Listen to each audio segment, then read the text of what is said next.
போயிட்டு வரோம். போயிட்டோப்பா. அவன் தனியா போக கூடாது. ஆமா, அவங்களுக்கு கல்யாணம் ஆகி எவ்வளவு நாள் ஆச்சு? அவங்க 2 பேரும் எங்கேயாவது ஒன்னா வெளியில போயிருக்காங்களா? ஆமா, அவங்க நம்ம குடும்பத்துக்காக எவ்வளவு எல்லாம் கஷ்டப்பட்டு இருக்காங்க. அதுவும் சரிதான். இன்னும் என்ன சத்ருவன் சார்? என்னது? இது லவ் லெட்டர். Sweet letter.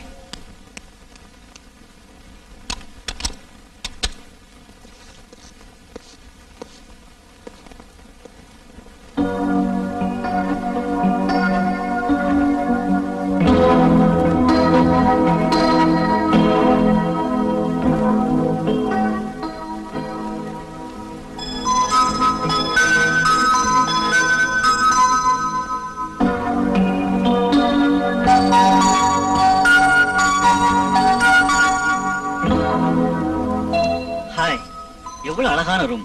இது மாதிரியான ரூம் நம்ம வாழ்க்கையில சொந்தமா கிடைக்குமா? இது மாதிரி ரூம் நமக்கு சொந்தமா இருந்தா நீங்க வேலைக்கும் போக மாட்டீங்க, என்ன வேலை செய்யறதுக்கும் விட மாட்டீங்க. இப்ப இங்க எந்த வேலையும் இல்ல, நான் சொல்றத செஞ்சா போதும். இது ஹோட்டல் ரூம் தானே, யாராவது பாப்பாங்க. யாராவது பாத்துருவாங்கன்னு இவ்வளவு நாள் இளமையை வீணாக்கிட்டோம். இப்ப தனியா வந்து உனக்கு அந்த மூடு ஆசை வரலையா? எனக்கும் ஆசையாதாங்க இருக்கு, ஆனா யாராவது பாப்பாங்களோன்னு பயமா இருக்கு. இங்க யாரும் வந்து தொந்தரவு செய்ய மாட்டாங்க. நான் சொல்றது உனக்கு புரியுதா? இப்போ நாம 2 பேரும் சேர்ந்து ஒன்னா குளிக்கிறோம். ஐயோ, என்னங்க நீங்க சொல்றீங்க? நீங்க போய் குளிச்சிட்டு வாங்க. ஏய், இந்த நாளை என்ன ஏமாத்துறதுக்காக ரொம்ப நாள் நடத்துற. நீ சம்மதிக்கலனா சம்மதிக்கிறவங்க போய் நான் குளிப்பேன், புரியுதா? வேண்டாம் வேண்டாம், உங்களோட ஆசையை நான் தீர்த்து வைக்கிறேன். இதுதான் ஒரு நல்ல மனைவிக்கு அழகு.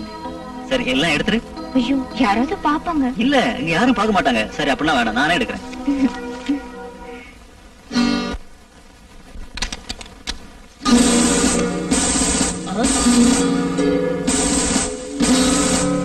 எங்கடா அவ? அவளா சார்? அவ பொண்டாட்டி சார். பொண்டாட்டியா? ராஸ்கல். ஐயோ புருஷன், நீங்க கல்யாணம் பண்ணிக்கிட்டீங்களா? உன் பேர் என்னடா? மஜித். இந்தியன் பேங்க்ல கேஷியரா இருக்கேன். கோயம்பேடுலாம் வீடு இருக்கு. உன் பேரு? சார், நான் போய் சொல்ல, நாங்க 2 பேரும் புருஷன் பொண்டாட்டி. அதெல்லாம் ஸ்டேஷன்ல வச்சு முடிவு பண்ணிக்கலாம். வாடா. கைய விடுறா. ஆடி வெளியே.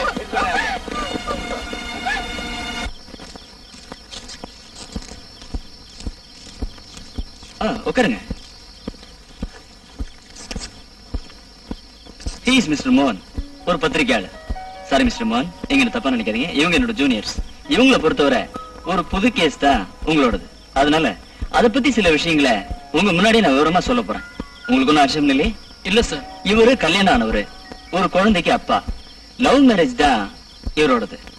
இதனால இவருக்கு மனைவியை வெறுக்க முடியுமா? திருமண உறவை முறிச்சுக்க தீர்மானிச்சிட்டாரு. காரணம் என்னன்னு தெரியுமா?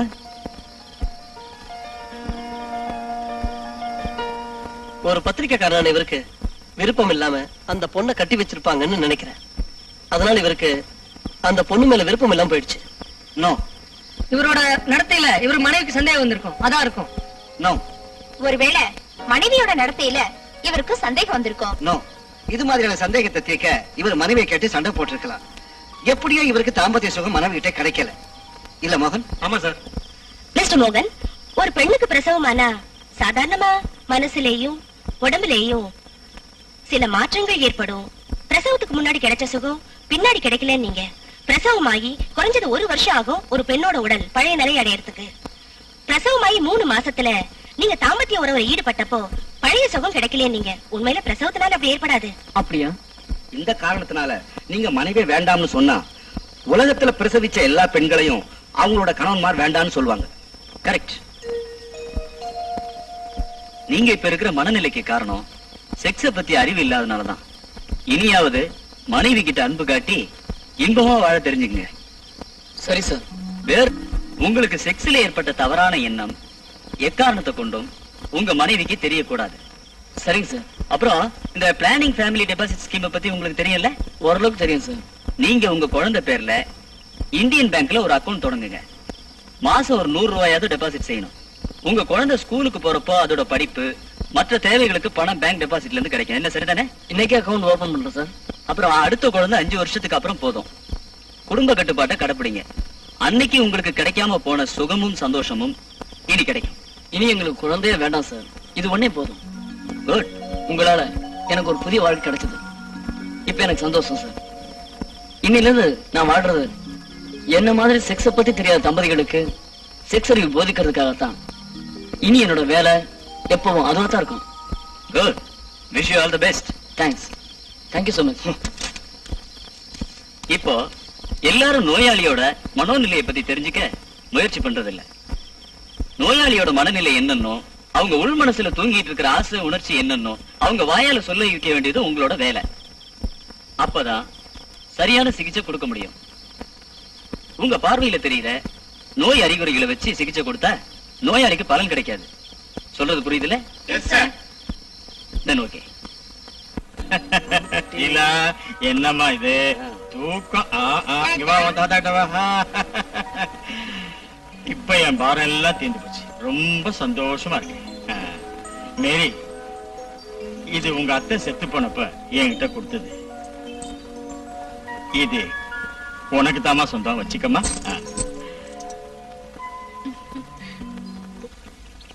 ரொம்ப நொந்து போயிட்டேன். என் தங்கச்சி ஊரை விட்டு ஓடி போயிட்டா. அவ கர்ப்பமானதுனால இனி என்ன செய்யலாம்? நான் தற்சமயம் ஊரை விட்டு ஓட போறேன். யாரோட மூஞ்சிய பாக்குறதுக்கு எனக்கு துணிச்சல் இல்லை. டேய், நீ என்ன தனியா விட்டுட்டு போனா ஊர்க்காரங்க என் எலும்பை எண்ணிடுவாங்கடா. நானும் கூட வரேன். இப்பவாவது உங்களுக்கு புரியுதா? அவன் செய்த அநியாயத்துக்கு பாருங்க, அவன் தான் அனுபவிக்கணும். இனிமேலாவது நியாயமா நல்லவன வாழ கத்துக்கங்க.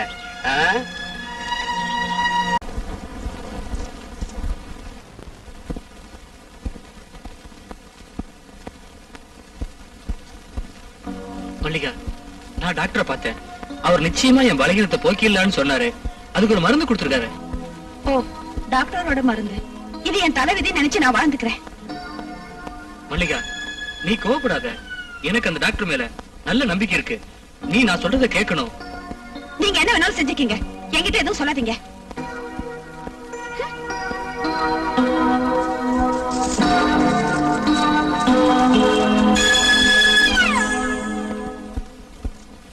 என் ஐடியா எல்லாம் தப்பா போயிடுச்சு. இனி எந்த மருந்து சாப்பிட்டாலும் என் நோய் குணமாகாது. நீங்க ஏன் இப்படி பேசுறீங்க?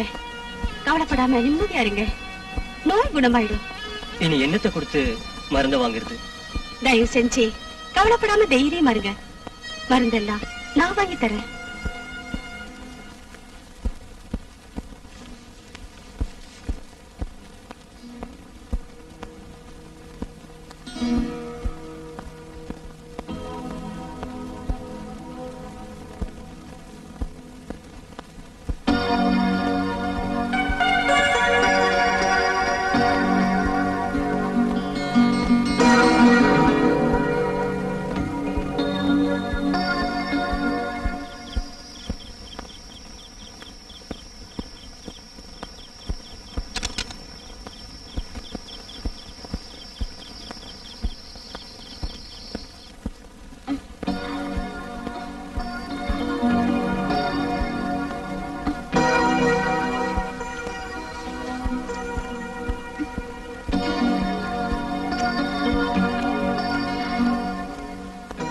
என்னங்க என்னங்க, என்ன தூக்கம்?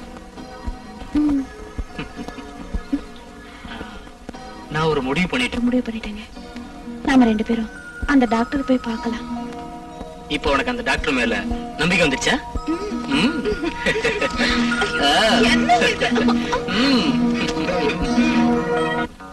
குருவாயூரப்பா, மூகாம்பிகை அம்மா என் வேண்டுதலை நிறைவேற்றிட்டா. நீங்களும் நானும் சண்டை போட்டுட்டு இருந்தப்போ உங்களுக்காக நான் எல்லா கோயில்லையும் போய் வேண்டிக்கிட்டேன். அதனாலதான் நான் டாக்டரை போய் பார்த்தேன். எப்படியோ நமக்கு நல்லது நடந்துச்சு. கோயிலுக்கு போயிட்டு டாக்டரை பார்க்கலாம். ஓகே, போலாம்.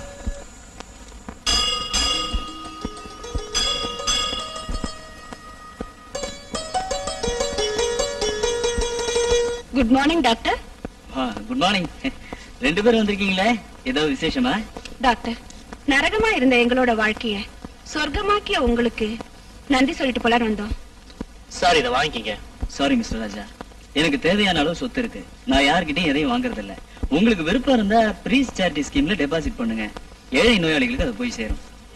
சந்தோஷமா செய்யறோம் டாக்டர். நீங்க இப்ப செக்ஸ பத்தி எல்லா விவரமும் தெரிஞ்சிட்டு இருப்பீங்க. உங்களை மாதிரி தம்பதிகளுக்கு குடும்ப கட்டுப்பாடு முறை எளிதானது. நிறைய குழந்தைகள் பெற்றுக்காதீங்க, குழந்தைகள் 2 போதும். கொஞ்ச காலம் துன்பப்பட்டோம் டாக்டர், இனி கொஞ்ச காலம் சந்தோஷமா வாழ்ந்த பின்னாடி தான் குழந்தைகளை பத்தி சிந்திக்க போறோம். அப்போ நாங்க வரோம். Okay, all the best. வரேன். தேவி, நாங்க விரிச்ச வலையில இருந்து யாரும் இதுவரைக்கும் தப்பிச்சதே இல்ல. எப்போ எதுக்கு நீங்க தொந்தரவு பண்றீங்க? நீங்க தப்பா பேசுறதுனால எங்க அம்மா தற்கொலை பண்ணிட்டாங்க. எங்க அம்மா கொன்னது நீங்கதான். எங்களோட ஆசையை தீர்த்திருந்தா எதுவுமே நடந்திருக்காது. என்னடா உங்களுக்கு அக்கா தங்கச்சியே இல்லையா? உங்களை தெய்வம் சும்மா விடாது. இவளும் இவ தெய்வமும்.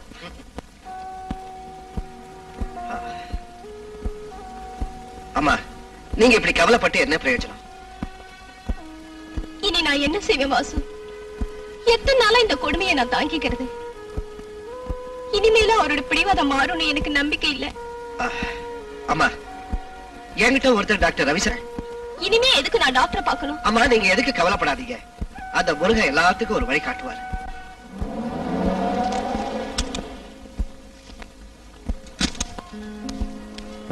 யாரு? மல்லிகாவா? இங்க வர்றதுக்கு இப்பதான் வழி தெரிஞ்சதா?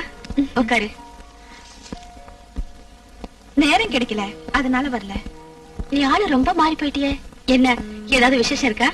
அத பத்தி இன்னும் நினைச்சு கூட பாக்கல. ஒரு டாக்டர் எங்களை காப்பாத்தினாரு. நாங்க இப்ப ரொம்ப சந்தோஷமா இருக்கோம். யார் அந்த டாக்டர்? நான் அவரை பார்க்கணுமே. வா, காபி சாப்பிட்டு பேசலாம்.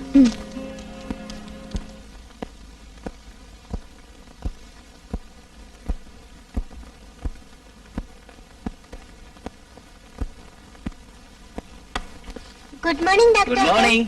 Good morning doctor. இப்ப எப்படி இருக்கு? இப்ப பரவாயில்ல. சரியாச்சு டாக்டர், இப்ப நல்லா இருக்காரு. தாமஸ், உங்களுக்கு எந்த நோயும் இல்ல. மத்த கிண்டலும் உங்களுடைய மனநிலையை பாதிச்சிருக்கு. நீங்க எதை பத்தியே கவலைப்படாம இருக்கணும். இப்ப உங்களுக்கு அதுதான் மருது. Take rest. சரிங்க சார். இவர் இனி எப்ப போகலாம் டாக்டர்? போயே திருணும்னா எப்ப வேணாலும் போகலாம். இல்ல தாமஸ்? Nice girl. டாக்டர், நீங்க செஞ்ச உதவிக்கு இப்படி நன்றி சொல்றதுன்னு எனக்கு தெரியல.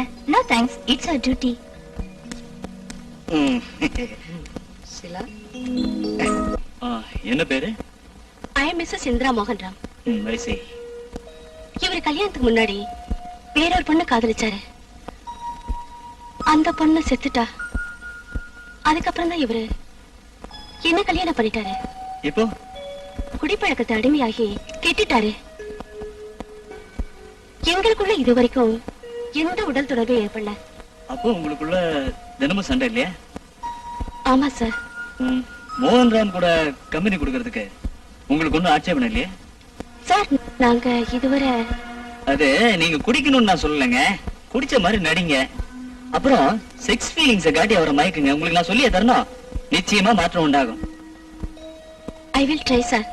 Wish you all the best. Thank you. Rosy, உனக்கு நான் ரொம்ப துரோகம் பண்ணிட்டேன். நான் பல பெண்களோட தொடர்பு வச்சுக்கிட்டேன். அது தப்புன்னு தெரிஞ்சுக்கிட்டேன்னா இனி அப்படி போக மாட்டேன். நடந்ததெல்லாம் மறந்துடு. நாம இனி ஒரு புதிய வாழ்க்கையை ஆரம்பிக்கலாம். எனக்கு வேற எதுவும் உங்ககிட்ட இருந்து தேவையில்லை ரோசி. ப்ளீஸ். எனக்கு உங்க மேல எந்தவித வெறுப்பும் இல்ல. ஆனா நீங்க என்ன தொட வரப்பல்ல என்னன்னு தெரியாம ஏதோ. நீ இனி எதை பத்தியும் கவலைப்பட வேண்டாம் ரோசி. நாம தூங்கலாம்.